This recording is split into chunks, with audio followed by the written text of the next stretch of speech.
You know, I was reading today that CNN is reporting that ICE is now raiding agricultural communities in California, which will really damage the economy of California. And California subsidizes most of the red states in this country. And so those people that voted for Donald Trump are going to be affected by what ICE is doing. The other thing that I think why don't people know that already? I mean, it's so obvious. It's so obvious, but this is about economics as well. And I'll also say this, you know, I think Trump is not doing this just for optics. I think that this is a test case so that he can dismantle some of our institutions. I think it's a power grab. I think he is trying to use the might of the military to suppress people's rights. I think that is very clear. When you use the military against your own citizens, that is a sign of... It began at the View Smiles Coffee, just like any other morning, with reports of Molotov cocktail attacks on law enforcement and cars burning like bonfires. How did the View's host react? Did they strongly denounce the violence? They might say things like I was trying to kind of get into the head of Donald Trump on what he's doing around this, and I think most of this is driven by politics.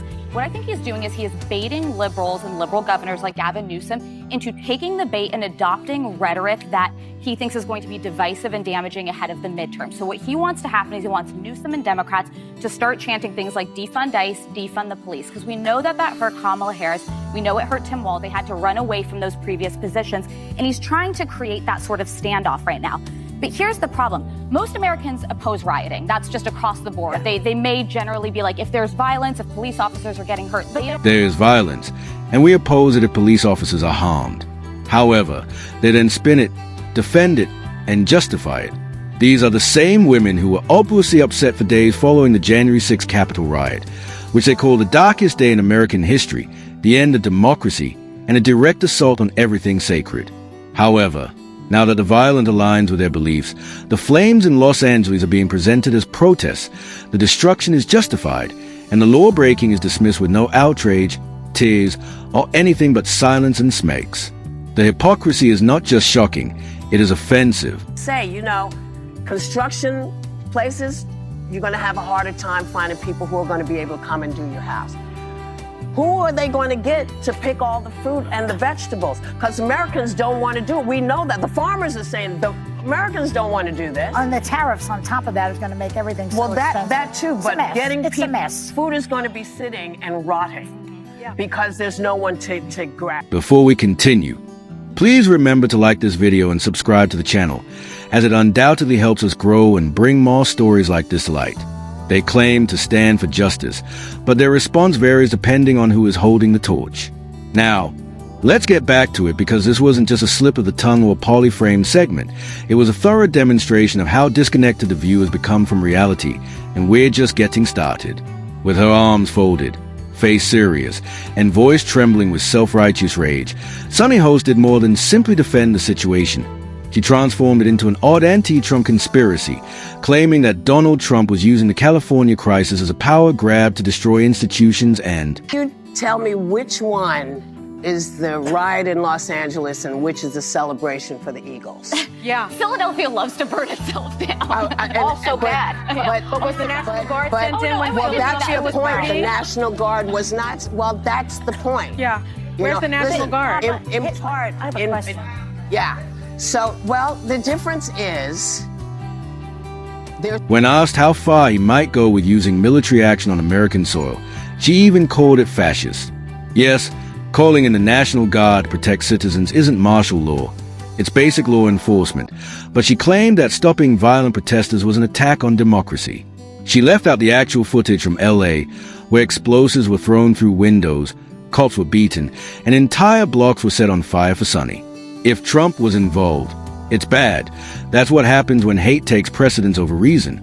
To excuse violence merely encourages it to occur more often. Trump didn't spark the fire. Rather, he exposed the game. Alyssa argued that Trump was exposing Democrats' damaging slogans, such as defund IC, which are political poison that alienates people and makes most Americans abhor violence. Put a little bit of onus on Governor Newsom. Show that you have the police force to stop the unrest and that it is completely unnecessary to have the National Guard there, to have U.S. troops there, because you can't deny the imagery that you're seeing. There are cars being lit on fire. There are police officers being attacked. There are guardsmen being attacked. Though? So to be honest, I don't really care if you're hurting police officers, if you're damaging property. That you should get your day in court for. But nothing was happening like that until they sent This is where it's on the governor to say, let's make this the biggest peaceful protest in history. But the second it gets violent, the governor needs to crack down and show he's capable of police. However, Gavin Newsom allowed the chaos to continue in order to exert pressure on the federal government about immigration. Alyssa then revealed the true purpose of mass amnesty, which was to establish a permanent voting bloc. Whoopi ignored the danger and compared violent uprisings to sporting events. This isn't a game, it's political turmoil, and when well-known figures ignore violence or assign blame, they're encouraging it to occur again and teaching law-abiding citizens that their safety is unimportant in the wake of Whoopi's bizarre comparison. Gavin Newsom was reprimanded by Alyssa after she showed in the video showing burnt cars, injured officers, and robbed stores. Newsom continued to call it a peaceful demonstration. It's the largest state and it has a GDP that's larger than many countries. And so I think we have to look at what's happening from a bird's eye perspective and look at the why.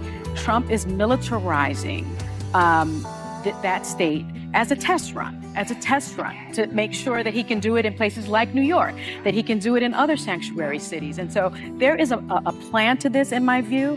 And I really think that there's no question that the LAPD, that has 9,000 police officers, could have handled this quite. Ignoring the mayhem, making California a lawless state, and people are paying the price as panic spreads in neighboring sanctuary communities and fires blaze in Los Angeles.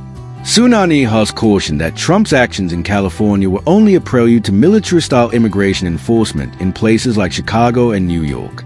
Sunny was right when she said sanctuary towns would follow, and when the IC took charge, the mayor became concerned.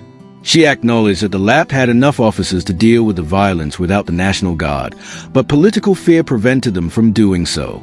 To avoid admitting that their soft crime policies had failed, officials allowed chaos to flourish.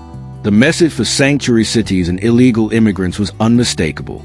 Collaborate with IC or risk chaos at your door. Trump's administration made a clear statement. Go in peace.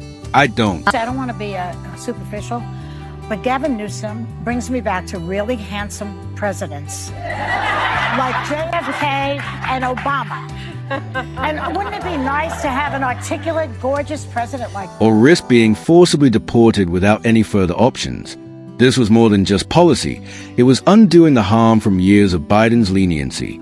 The LA riots undermined the notion of safety in sanctuary towns because breaking the law now has real repercussions.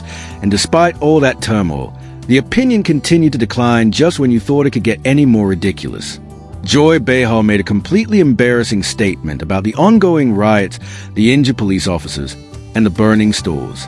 Joy looked directly at the camera and yelled, "Gavin Newsom is just so handsome, not smart, not competent." She compared him to JFK and Obama like a teenage fan at a boy band concert, as if looks alone could manage the most powerful state or the entire country, forgetting California's economic disaster, homelessness, crime, or failing projects. If he had slick hair and a smile, none of that mattered to her. This wasn't political commentary. It was fangirling. And worse, no one called her out. Everyone played along, demonstrating why The View is the most tone-deaf show on television. If you enjoy this video, please subscribe and leave your thoughts in the comment section. See you next time.